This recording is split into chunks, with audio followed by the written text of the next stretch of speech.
Si personne d'autre ne veut intervenir, je suppose qu'on va passer à l'intervention suivante. Alors, ce sera ma dernière intervention aussi. Donc, on ne présente plus le personnage qui va nous parler maintenant, c'est Marc-Antoine Kayser. Marc-Antoine qui va nous faire un bilan ou un regard, d'après le titre, un regard sur les 8 volumes du SPM qu'il a lu en entier ces 2 dernières semaines. Mais bon, alors, Marc-Antoine, non seulement aurait dû nous accueillir à l'Athénium, dont il est le directeur, mais c'est aussi un chercheur. Hein, il travaille beaucoup sur l'épistémologie, la théorie de la préhistoire et de l'archéologie en général, ce qui lui donne une vision quand même assez, un pas de côté que nous autres archéologues pris dans nos objets, dans nos bâtiments, n'avons plus. Et ça justifie amplement son intervention sur ce sujet que je me réjouis d'écouter. Marc-Antoine, te passons la parole. Merci beaucoup, Christian. Alors, je vais essayer de partager l'écran. Alors, tac, voilà, ici. Alors, merci pour cette présentation, Christian. De fait, comme je connais rien au Moyen-Âge et au temps moderne, en fait, ça va être assez facile pour moi d'être, on va dire, de relever après, on va dire, la mise en évidence de besoins qu'on vient d'entendre, quand même d'être quand même très positif, très laudateur sur l'opération du SPM 8, même si, comme tu l'as dit, Christian, mon rôle, c'est surtout de parler de la série dans son ensemble. Alors, bien sûr, c'est un petit peu embarrassant pour un préhistorien d'intervenir ici dans ce cadre. Alors, de fait, je sais pas, je vais essayer de prendre un petit peu de recul. Peut-être aussi parler en tant que membre du comité de l'Académie suisse des sciences humaines et sociales, qui, comme vous le savez, soutient financièrement de manière très active les entreprises scientifiques de AS. Et on va dire, je vais quand même parler un petit peu plus de ce dernier volume, ce volume qui couronne la série dans tous les sens du terme, parce que je crois, enfin c'est l'impression que j'ai eue en prenant connaissance, il est incontournable, le SPM 8, pour apprécier le sens et les perspectives que dessine cette initiative SPM, qui date du tout début des années 90, avec l'apparition du premier volume en 93, donc sur le paléolithique et le mésolithique. Alors j'y reviendrai. On peut peut-être évidemment, je crois que si je me souviens bien, Lionel l'a déjà fait ce matin, féliciter Urs Niffeler, qui a été là le cheville ouvrière de cette énorme entreprise collective d'érudition archéologique. Et si on pense maintenant au début des années 90, c'est une période que j'ai vécue. J'ai même vécu comme archéologue, puisque j'ai fini mes études juste avant l'apparition du premier volume. Alors de fait, depuis cette date, le paysage scientifique dans notre pays, il a beaucoup changé. Et on peut dire aussi, on peut relever aussi un changement important au cours de cette dernière décennie en particulier, donc les années 2010, c'est le développement massif de l'érudition en ligne. Je pense là à toutes les ressources qu'offre l'Internet, qui représentent, il faut bien le voir, une concurrence très difficile pour le concept même de ces sommes de référence que constituent les volumes SPM. Alors, très franchement, je ne connais pas la réponse, mais je pense qu'il est important de se poser quand même la question.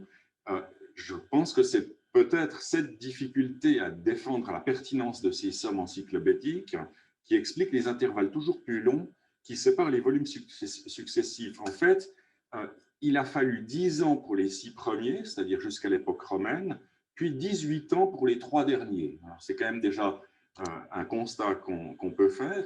Alors, on peut aussi l'envisager, on va dire, de manière positive, pour apprécier probablement le fait que le recours possible aux données disponibles sur Internet a fait croître le niveau d'attente du lectorat par rapport au volume du SPM. C'est-à-dire que la pression, elle augmentait. Dans la mesure où la simple réunion de données n'avait plus guère d'intérêt, il était d'autant plus important de bien mûrir les synthèses. Et c'est peut-être ça qui explique le ralentissement du rythme de parution. Alors, je vous disais que je faisais un tout petit peu d'égo-histoire. Moi, mes études, je les ai faites avec quoi? Je les ai faites avec avec les volumes de UFAS, donc la série Urfrühgeschichtliche Archäologie der Schweiz, donc ces volumes noirs dont certains d'entre nous, je crois, se souviennent assez bien. On est bien placé pour voir l'énorme avantage de la seconde série par rapport à la précédente. Et sur cette image, vous voyez déjà, il y a déjà un élément que je trouve assez intéressant. Je suis allé faire des photos en haut à la bibliothèque du Lathénium. Ben, vous voyez que, enfin, vous percevez 70, là, sur l'image en haut à gauche, 70, ben, c'est le Moyen-Âge. En fait, les volumes ont été distribués dans la bibliothèque en fonction des périodes chronologiques considérées, alors que, à droite sur l'image, eh bien, les volumes de la série SPM, eux, sont regroupés parmi les ouvrages de référence. Donc, on voit déjà une certaine différence, une certaine distinction. Ensuite, si on regarde, donc là, on va prendre ce volume, donc le dernier volume de la série UFAS, donc le volume 6, qui était dédié, on y reviendra, au Frühmittelalter. Et ben, si on regarde dedans la table des matières, ben, on voit une table des matières thématiques qui fonctionne en fait comme l'ouvrage de synthèse, de vulgarisation, organisé thématiquement, en fait, comme des chapitres complètement différents où l'éditeur s'en remet, je pense, de manière extrêmement large à l'approche libre d'un auteur individuel. Und dabei sieht man noch etwas anders. Man sieht ja auch, dass man damals andere Vorstellungen der Sprachdiversität in der Eidgenossenschaft pflegte. Alors, si vous n'avez pas compris ce que je veux dire, ben, c'était comme ça à l'époque aussi. Vous n'aviez pas non plus de chance d'accéder au contenu du UFAS 6. On devait s'adapter à la distribution linguistique des compétences thématiques. Et puis, comme vous le voyez ici, ben, pour le Moyen-Âge, ben, on constate que le centre de gravité à l'époque, il n'était pas en Suisse romande. Alors maintenant, ben, on peut feuilleter un petit peu, vous voyez l'aspect, si vous avez oublié, peut-être vous consultez plus trop ça, donc je vous montre une ou deux pages des pages en passant. Vous voyez l'aspect général de la série. Alors par rapport à ça, ben, notre série du SPM, je pense qu'on peut dire que c'est, on va dire, une entreprise beaucoup plus structurée, beaucoup plus détaillée et surtout beaucoup plus articulée. En fait, et je pense que c'est là qu'a consisté le tour de force si on considère la dimension collective extrêmement large de cette opération, c'est-à-dire arriver à construire ces volumes avec une articulation très serrée, alors même qu'on fait appel à des quantités de compétences réunies de spécialistes. Alors voilà pour ça. Maintenant, ce qu'on peut surtout remarquer, et c'est là-dessus que je souhaiterais m'attarder, c'est que le passage de UFAS à SPM, il reflète aussi la véritable explosion de l'archéologie dans notre pays depuis les années 80. Alors là, je me réfère à un tableau synthétique qui a été publié par Nikkei l'année passée, enfin non, en septembre 2018, pour le congrès de l'EA à Berne, qui présente, on va dire, les institutions de l'archéologie en Suisse. Un tableau dont le caractère simplificateur a suscité beaucoup de critiques. Hein, je pense que ça ne vous a pas échappé. Alors, ces critiques, elles révèlent des susceptibilités, et ces susceptibilités, elles montrent, je crois aussi, l'extrême difficulté à envisager l'archéologie à l'échelle nationale dans notre pays, du moins sur le plan institutionnel et politique, et pour les politiques de la recherche. Parce que sur le plan proprement scientifique, heureusement, il en va différemment. C'est du moins l'impression que donne notre capacité, précisément, à publier collectivement des ouvrages de synthèse très organiquement composés, comme les SPM. Alors maintenant, bon, je vais d'ailleurs quitter ce PowerPoint parce que je n'ai plus rien à vous montrer. Donc, je vous disais que j'avais... comment je fais pour faire ça?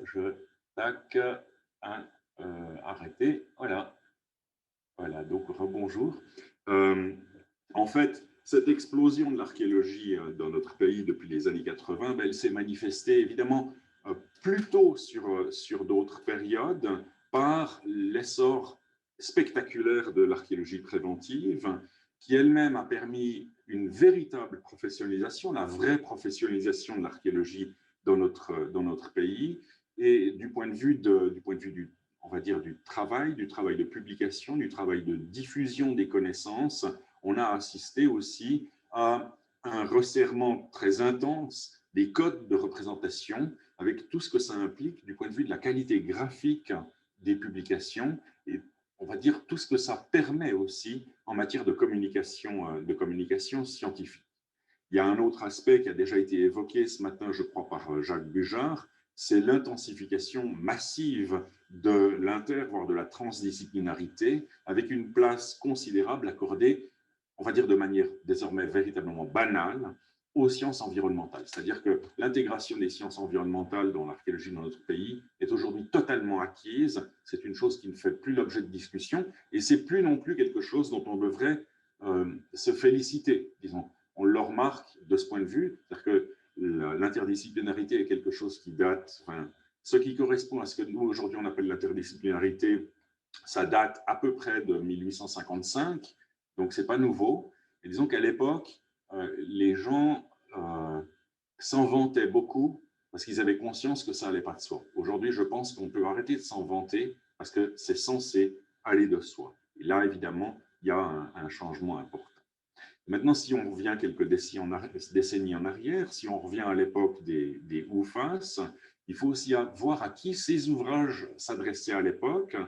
Ben, je crois que, disons, jusque dans les années 80, on s'adressait principalement à une communauté archéologique composée d'étudiants, certes, mais surtout de chercheurs individuels, particuliers, des personnes plus ou moins, enfin généralement assez spécialisées, parfois, voire souvent isolées, qui avaient plus que nous le choix de leurs objets d'étude. On était dans le registre essentiellement d'une archéologie qu'en France on appelle l'archéologie programmée.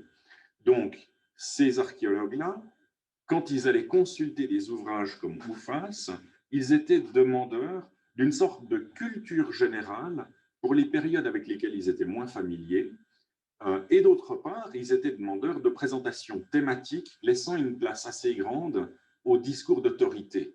Quand on va regarder la série OUFAS, vous avez vu la table des matières que je vous ai montrée tout à l'heure, on voit quand même, enfin on perçoit ce discours d'autorité qui évidemment qui peut plus fonctionner comme il fonctionnait à l'époque dans une série telle que le SPM. Et c'est la raison pour laquelle on avait cette construction par thème très très large et des Aufsätze comme des chapitres d'un ouvrage général de vulgarisation, des exposés où les figures d'autorité expliquaient en fait aussi comment il fallait envisager les problématiques. C'est-à-dire qu'ils avaient cette autorité et cette liberté aussi parce qu'ils s'adressaient à une collectivité qui généralement n'était enfin, qui consultait ces ouvrages parce qu'ils n'étaient pas dans leur domaine d'études. Alors aujourd'hui, les choses, elles ont évidemment changé. On a affaire à une multitude de chercheurs qui sont souvent plus pointus qu'ils l'étaient avant, mais qui sont aussi beaucoup plus interconnectés que c'était le cas précédemment, et qui ont, je crois, avant tout besoin d'une hiérarchisation des données et d'un agencement réfléchi des faits archéologiques, et cela selon une forte multiplication objectivante des angles d'approche. Alors, en 1995, j'avais écrit un article très critique sur l'état de l'archéologie en Suisse dans AS, enfin dans la revue qui s'appelait à l'époque encore Archéologie suisse. Eh bien, je crois que les choses ont beaucoup changé par rapport aux critiques que je formulais, enfin aux critiques parfois un peu naïves que je formulais à l'époque. On voit en fait aujourd'hui que l'archéologie suisse, elle est étroitement intégrée sur le plan thématique dans la recherche internationale, ce qui n'était pas toujours le cas à l'époque, où on était encore submergé par la masse des données de l'archéologie préventive et où en fait on était véritablement souvent bloqué au stade des approches monographiques sans la capacité à envisager les choses avec du recul et moins interconnectés internationalement sur des thématiques données.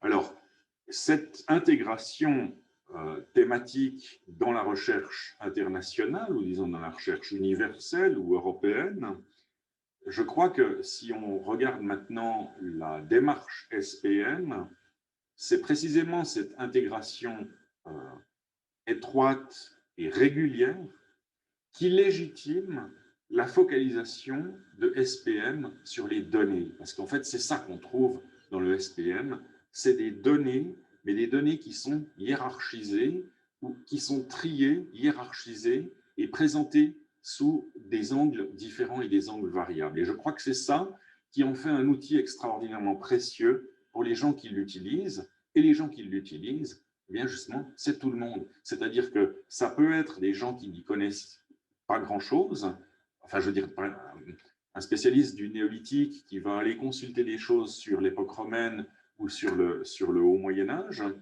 mais ça peut être aussi un collègue très proche dont la spécialité est juste à côté de celle qui est traitée dans le chapitre ou dans les pages qui vont l'intéresser pour une raison souvent très, très précise et très pointue.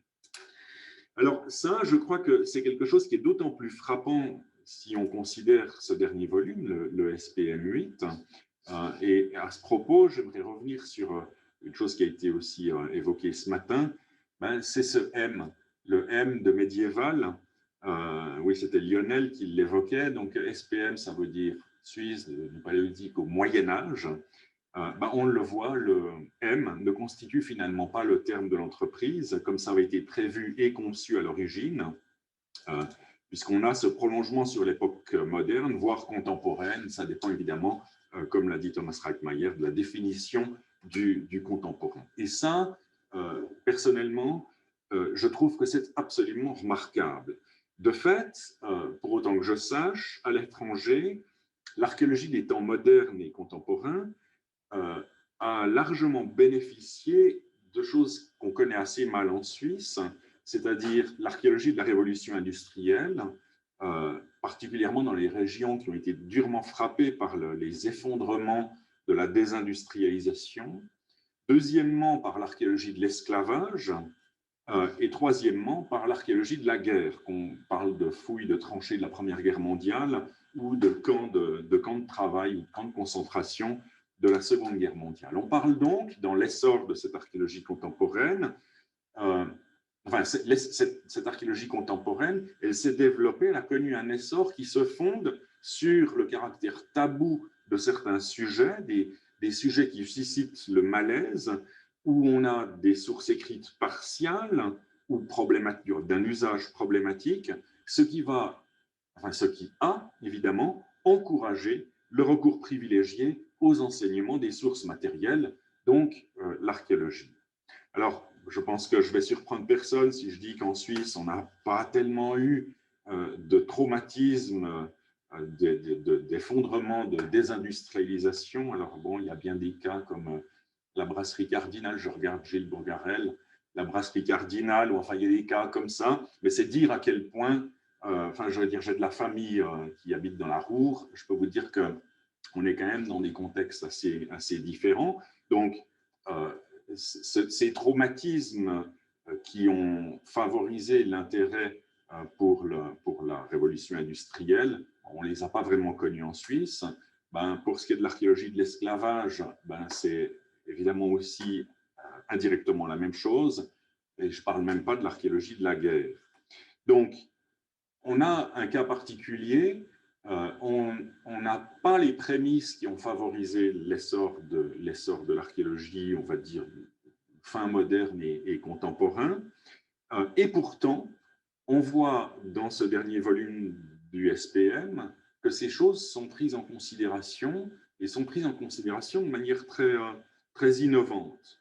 Alors, je pense que ça reflète quelque chose qui est d'ailleurs évoqué dans l'introduction au volume, c'est que chez nous, l'essor du moderne et du contemporain s'est, je crois, affirmé par le développement et la reconnaissance acquise par l'archéologie du bâti. Et c'est quelque chose que je crois qu'on doit prendre conscience de la chance qu'on a en Suisse, de cette forte reconnaissance de l'archéologie du bâti, qui est, à mon sens, on va dire un atout particulier de la recherche dans notre pays, qui a permis donc cette intégration d'époques plus récentes, véritablement dans le cœur de la discipline archéologie. Donc ça, c'est un élément. Et il y en a un autre, je crois, enfin, il me semble qu'il y en a un autre qui est historique et qui remonte à loin. Et en fait, c'est une forte tradition antiquaire dans ce qu'on appelle la Denkmalpflege. Je ne sais pas comment on peut traduire ça en français. Enfin, j'évite de le dire en français parce qu'il y a plein de manières de le dire, mais vous voyez très bien de quoi je parle. Donc, une tradition antiquaire qui remonte au 19e siècle. Je pense bien entendu à des sociétés comme la Société des antiquaires de Zurich, etc. On est donc dans un contexte de science historique en Suisse, marqué par une tradition antiquaire qui s'explique probablement pas par des éléments de romantisme, d'une part, mais aussi par une méfiance toute helvétique à l'égard de la diplomatique, à l'égard des archives de chancellerie, à l'égard très largement de l'État et de la centralisation de la mémoire archivistique. En fait, dès le 19e siècle, on assiste très largement au sein des sciences historiques à la quête de sources considérées comme plus authentiques, entre guillemets, ces sources qu'étudie l'archéologie. Et donc, on a là des bases assez solides au sein des sciences historiques, au cœur de la discipline historique, qui a contribué depuis longtemps, je crois, à une meilleure reconnaissance de l'archéologie au sein des sciences historiques et au sein des milieux très élargis, on le voit bien dans ce volume, de la conservation du patrimoine. Je parle là d'architectes, d'historiens de l'art, auprès desquels on doit probablement moins batailler pour faire admettre la légitimité de l'approche archéologique. Et c'est quelque chose qui me frappe, et j'en arrive à peu près à la fin de mon intervention, c'est, je crois, ce qui explique pourquoi il me semble impossible de délivrer une appréciation de la série SPM sans prendre plus particulièrement en considération ce volume 8, qui est une forme de volume supplémentaire, parce qu'à mon sens, on pourrait presque considérer que ce volume 8, dont la genèse, j'en sais rien, mais je m'adresse essentiellement à des gens qui ont été impliqués, donc j'espère pas dire de bêtises, mais sa gestation a été longue, donc je pars de l'idée que sa gestation n'a pas été évidente, elle n'a pas été difficile, elle n'a pas été facile, mais je pense que le succès de l'opération est révélateur de l'ambition nouvelle de notre discipline et plus largement de sa maturité et de sa légitimité dans le paysage scientifique suisse. Je vous remercie.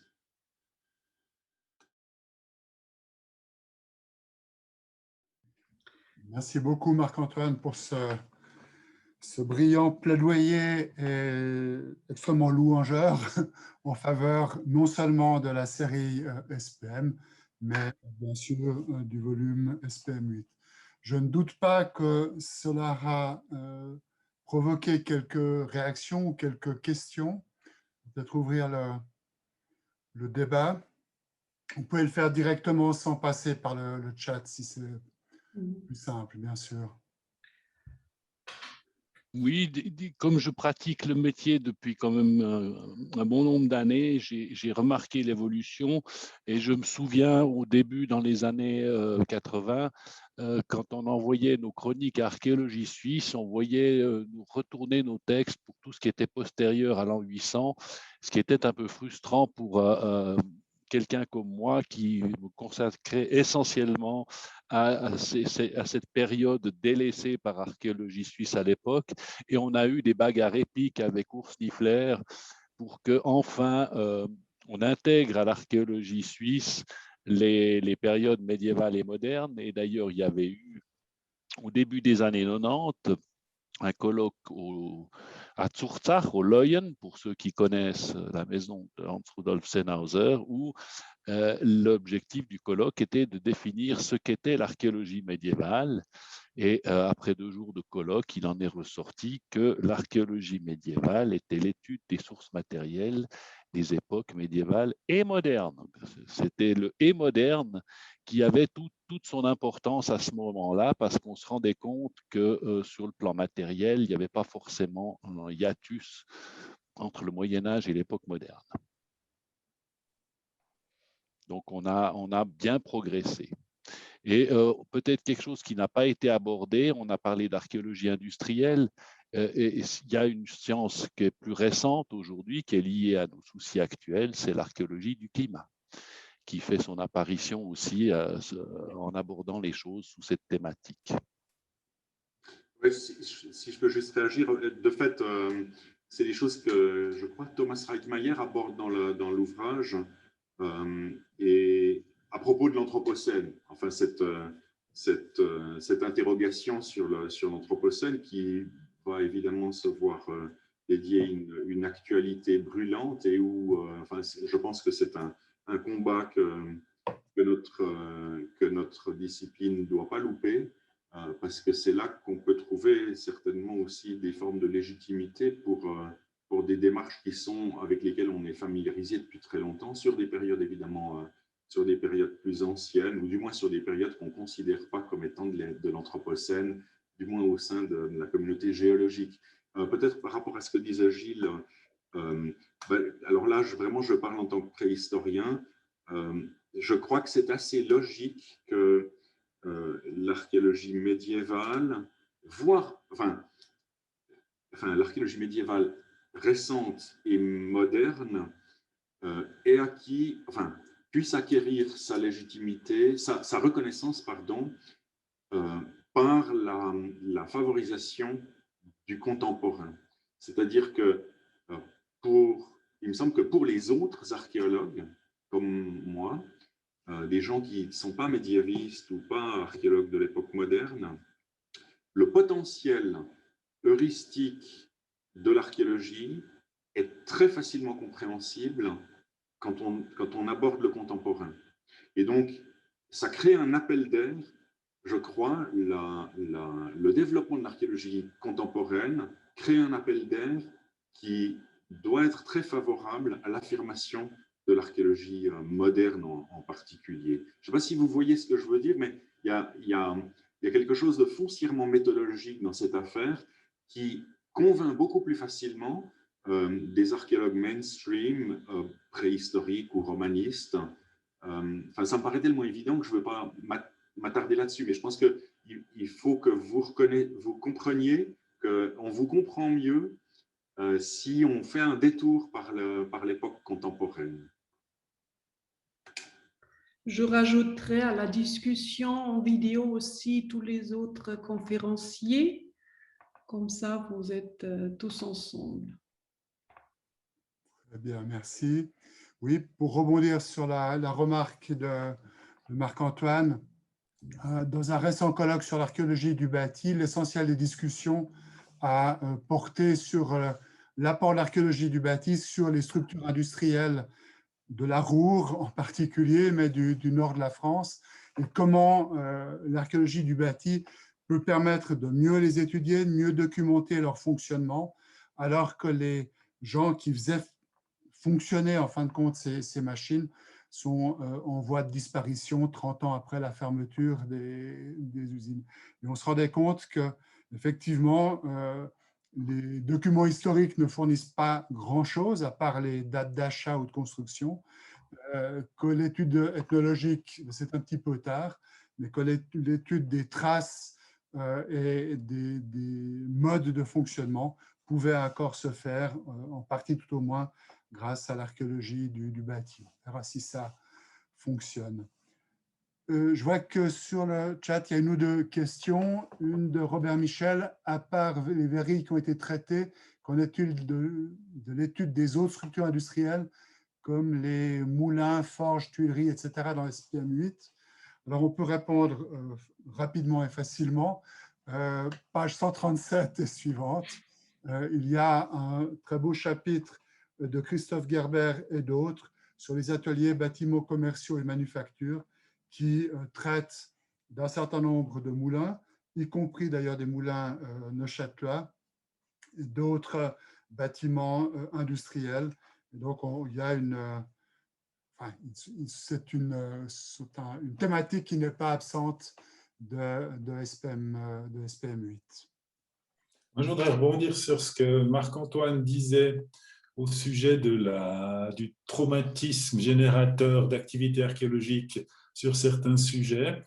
Dans la région, ce n'est pas directement par moi, c'est par les historiens des monuments comme Claire Piguet, mais on commence à s'intéresser de plus en plus à l'architecture industrielle horlogère. Et c'est une petite forme de traumatisme qui date des années 70 régionalement. On a connu une explosion aussi du tissu bâti lié à ça, avec un type de manufacture et d'industrie particulier. Ça s'est effectivement assez mal passé, comme vous le savez. Et maintenant, ça fait partie aussi d'un patrimoine en voie de disparition ou surtout d'une époque à problème. Et l'architecture sur les études sur la manufacture zénith, par exemple, et ce genre de choses, on produit d'excellents résultats, mais il est vrai que l'archéologie n'est pas encore directement invitée. On a commencé à travailler sur certains ateliers, plutôt vieux ateliers de manufacture encore situés en ville, pour essayer de comprendre comment tout ça fonctionnait au niveau des... on va retrouver comment sont installées les vieilles machines, comment, etc. On a besoin un petit peu du regard de l'archéologue qui, comme je le disais dans ma présentation, a cette capacité à faire revivre ou à ce qui n'existe plus. On est au début. Mais il y a des prémices, il y a quelque chose. On s'est aussi intéressé à certains vestiges industriels disparus depuis plus longtemps, comme le moulin du Col des Roches, par exemple, et tout ce qui va avec, Syrie et autres. On est là jusqu'au début ou la première moitié du XXe siècle. Là, le potentiel existe, l'intérêt existe, et je pense que dans les milieux de l'archéologie du bâti, en tout cas, on a maintenant, on en discute partout d'ailleurs, des problèmes de l'architecture contemporaine aussi, que peut amener l'archéologie au niveau de la compréhension de ce patrimoine qui lui-même doit être protégé. C'est souvent ça la raison de l'intervention de l'archéologue du bâti, c'est qu'il faut comprendre un objet qui est en passe d'être transformé ou qui risque de disparaître.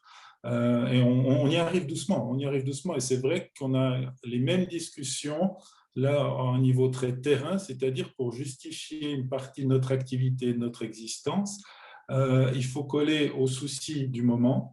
Et les soucis du moment, c'est aussi ce patrimoine moderne. Et quelle est la place de l'archéologie dessus? On pourra peut-être organiser un prochain colloque là-dessus parce que ça peut s'avérer nécessaire. Ce n'était pas une question. Merci. Est-ce qu'il y a d'autres questions? J'ai vu qu'il y en avait une ou deux sur le chat, mais est-ce qu'en direct?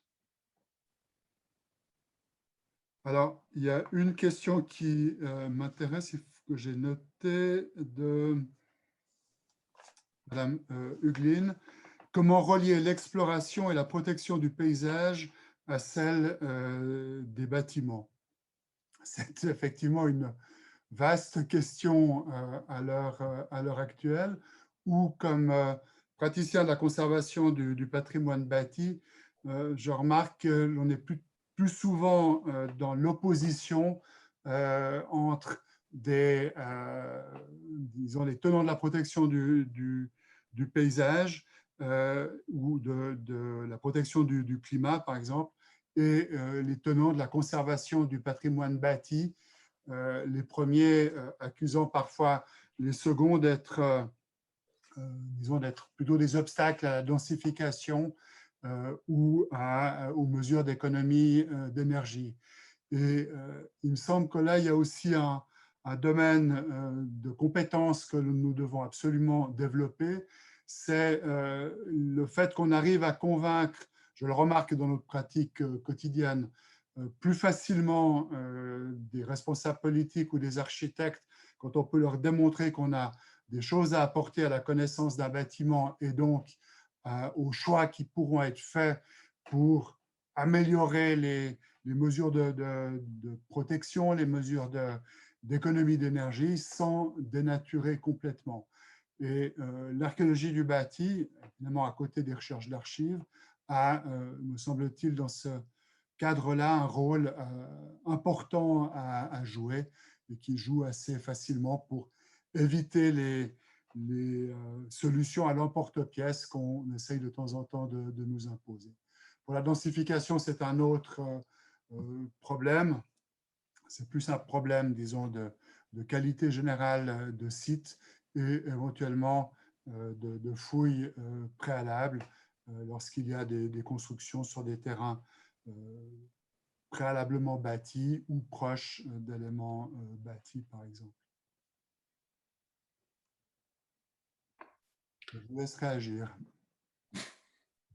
À ce propos-là, j'aimerais bien peut-être ajouter que cette question a même une actualité très prononcée, parce qu'on vient de prendre position dans un projet de consultation du contre-projet du Conseil fédéral à l'initiative sur la biodiversité. Bon, c'est une actualité politique qui nous concerne, qui concerne AS aussi, parce que Archéologie Suisse aussi prend position dans ces consultations. Et là, maintenant, c'est depuis qu'on a affaire avec la culture du bâti, comment ça s'appelle actuellement, il y a la chance aussi avec des consultations comme celle-ci d'intégrer la protection de la nature et en même temps la protection du patrimoine culturel. Donc, le projet, c'est pour la première fois d'entrer aussi la protection ou le soutien de la culture du bâti dans la loi sur la protection du patrimoine. Donc, au niveau de la loi, donc ce serait une grande chance qui nous est parvenue avec une initiative qui, pour la plus grande majorité, traite de la biodiversité. Donc, il y a là un lien qui, très probablement, dans le futur, sera à approfondir et c'est sûr que l'archéologie a la chance là maintenant d'en profiter. Marc-Antoine? Oui, merci beaucoup Hélène, parce que je pense que c'est vraiment fondamental. Hein, je pense que le problème que pose la notion de baukultur ou culture du bâti pour l'archéologie en général, il se pose évidemment moins pour les périodes médiévales modernes et contemporaines. Mais si on veut y répondre de manière constructive pour l'ensemble de la discipline, je pense qu'il faut vraiment l'envisager comme tu viens de le dire, Hélène. De ce point de vue, je renvoie peut-être la balle à Fabien, parce que je pense que ça nous offre la possibilité de ne plus simplement envisager des objets d'étude qui seraient des monuments, comme on le disait auparavant, mais réfléchir à cette intégration, réfléchir sur un plan heuristique à l'intégration de formes d'habitat avec les études paléo-environnementales. Je ne sais pas si vous voyez, si tu vois ce que je veux dire, Fabien. Enfin, à mon sens, c'est ça ça a été évoqué, quand même un peu ce regret que très souvent la dendrochronologie, la dendrologie, elle est mobilisée pour dater, on va dire dater des poutres, etc. En fait, elle aurait beaucoup plus à apporter. Je crois que tout le monde en est conscient, mais c'est peut-être justement par une intégration plus forte de ces approches paléo-environnementales dans la compréhension des formes d'habitat, dans une notion, on va dire, ambitieuse de baukultur, qui permettrait d'ouvrir des pistes, il me semble. Oui, alors tout à fait, Marc-Antoine. Je crois que c'est exactement ce que j'avais essayé de mentionner au début de mon intervention. C'est justement ce souhait que j'aimerais voir, en tout cas dans l'étude du patrimoine bâti, c'est qu'on puisse vraiment mieux intégrer justement le bois, mais mais avec sa dimension justement de possibilité de traiter la gestion de la forêt, la gestion du bois d'œuvre. Et je pense qu'il y a beaucoup d'informations qui peuvent être tirées, en tout cas aussi de nos expériences qu'on a fait en préhistoire sur les stations lacustres. On est allé très loin dans la compréhension et puis dans la restitution des plans de village, du travail du bois. Et puis ça, je trouve qu'on ne l'a pas encore vu beaucoup dans des études du patrimoine bâti. On en a un petit peu sur la provenance du bois, hein, évidemment, sur de grands bâtiments où on a travaillé là-dessus. Mais je pense que même à notre échelle régionale, ça pourrait être quelque chose de vraiment très intéressant, surtout qu'on a une base maintenant de données incroyables, quoi, depuis 40, en tout cas 40 ans qu'on date énormément de bâtiments.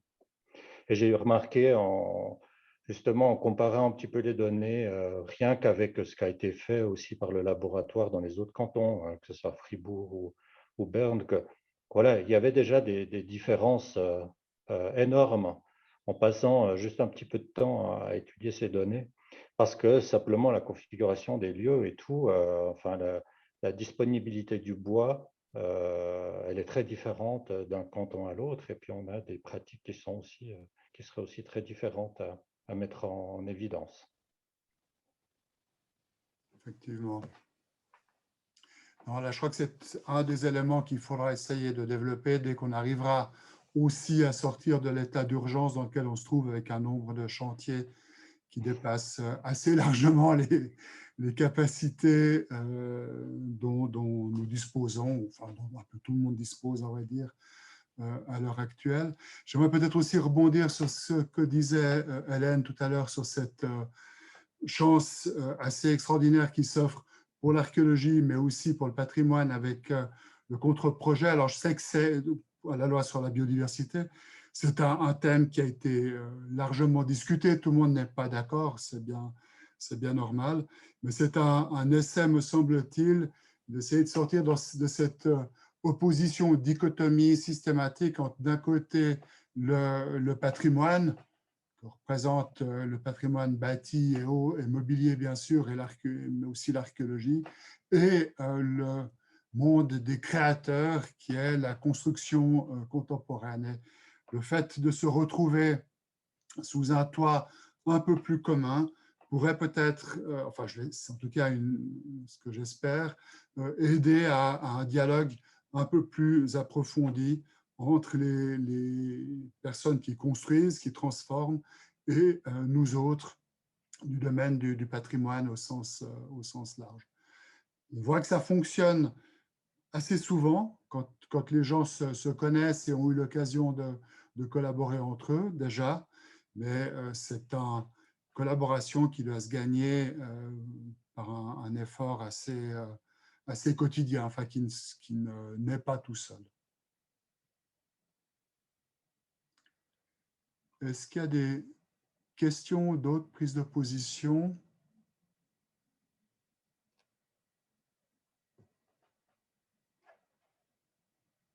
Du côté des...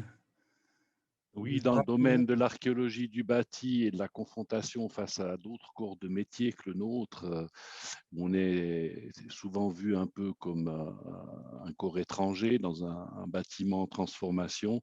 Il est vrai que depuis le début de ma carrière, il y a quand même une très sérieuse évolution dans la formation des architectes, des divers corps de métier du bâtiment, qui sont plus sensibilisés à l'existant et qui l'approche de manière un peu différente.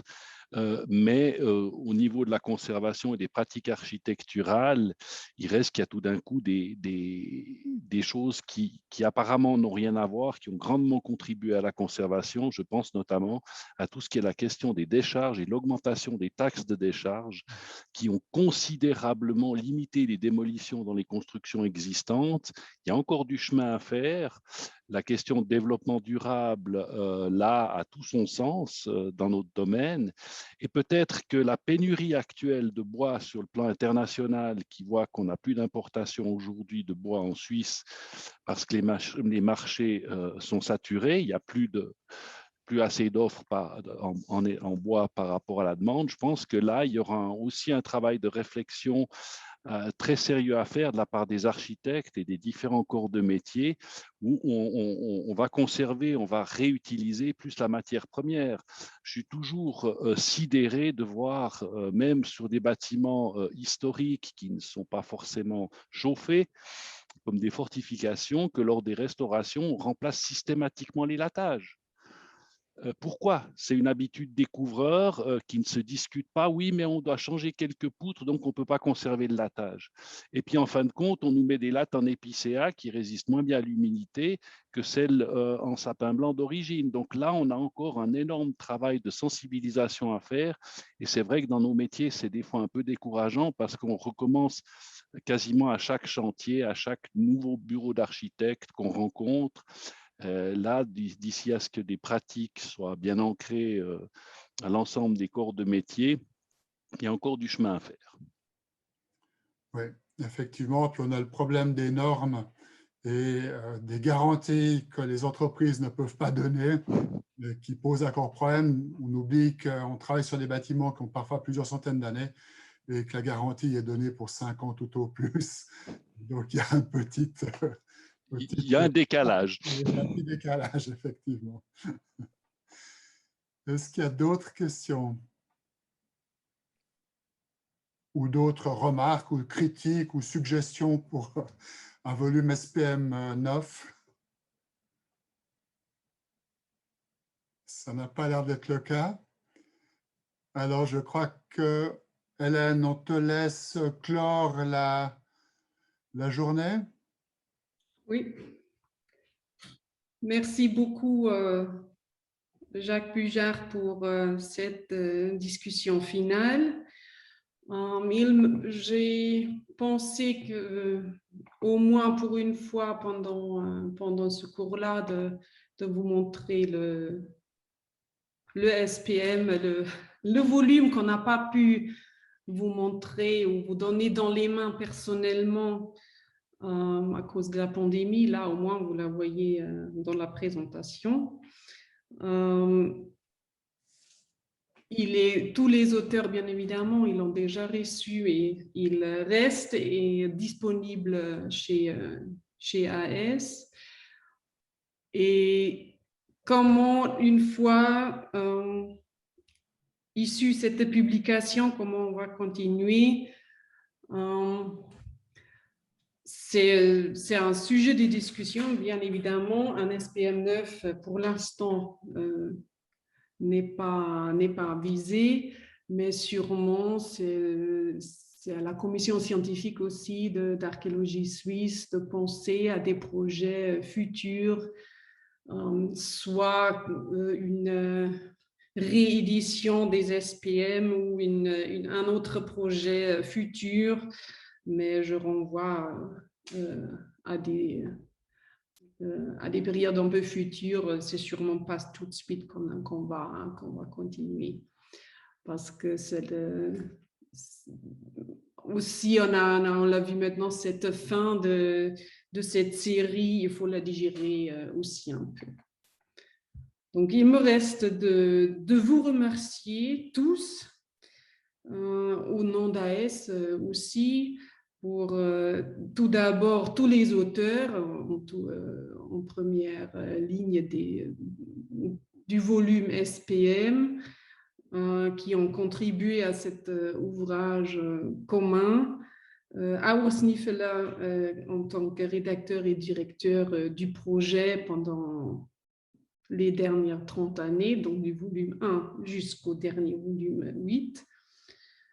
Je remercie aussi à tous les conférenciers d'aujourd'hui qui se sont lancés aussi très spontanément avec nous dans cette aventure virtuelle.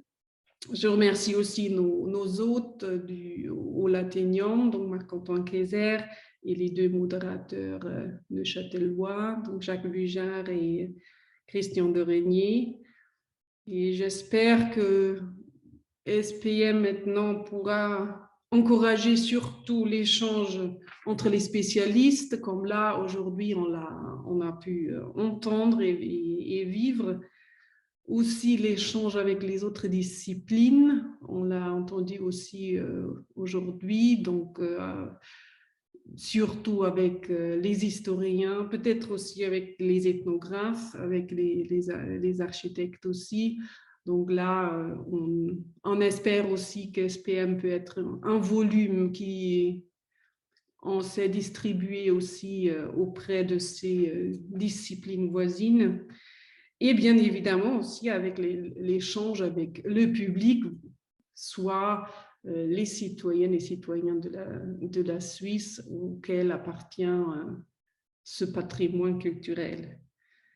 Et pour en finir, j'espère beaucoup qu'on se revoit toutes et tous très bientôt en personne, qu'on ne soit pas restreint à se voir online, soit à une autre conférence sur l'archéologie médiévale et moderne, soit à une autre occasion à S sur notre programme annuel ou peut-être à l'Assemblée générale qui a lieu le 19 juin sur place à Olten. Donc, merci beaucoup à tout le monde et on va maintenant, j'espère vous tous au moins prendre un apéro ou sinon rejoindre le Laténium à la nuit des musées. Merci à vous et au revoir. J'espère beaucoup à la prochaine fois.